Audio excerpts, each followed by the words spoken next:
वक्फ को बदलने का वक्त आ गया है, क्योंकि ये अत्याचार और भ्रष्टाचार का एक ऐसा अड्डा बन गया है।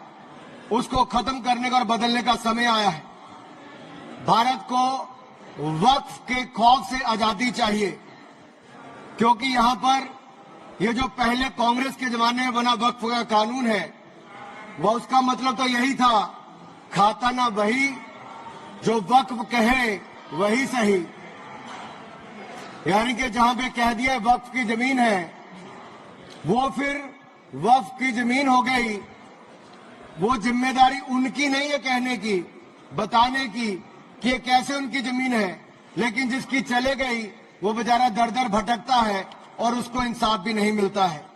मैं इसके बारे में विस्तार में बताऊंगा, लेकिन आज एक बार फिर कांग्रेस देश को और देश में भ्रम फैलाने का प्रयास कर रही है। एक और तो वो हाथ में एक लाल सी किताब लेकर चलते हैं, जो कहने के लिए संविधान है, लेकिन संविधान नहीं है। अगर संविधान की आप इस कॉपी को देखेंगे तो आपको एहसास होगा कि बाबा साहब अंबेडकर का सपना था कि एक देश में तो एक ही संविधान रहेगा। आपने एक देश में दो विधान बनाने का काम किया है। आपको तय करना है संविधान के साथ रहना है कि वक्फ के साथ रहना है, वक्फ के साथ रहना है कि संविधान के साथ रहना है, आपको तय करना पड़ेगा। और यही नहीं, और जो लोग बड़ी बड़ी बातें यहां पे कर रहे थे, उनको यही कहना चाहता हूं, ये हिंदुस्तान है, पाकिस्तान या तालिबान नहीं। यहां बाबा साहब का संविधान चलेगा, काबिले का फरमान नहीं, मुगलिया फरमान नहीं चलने वाला। यहां पर एक नहीं अनेक ऐसे उदाहरण देखने को मिलेंगे।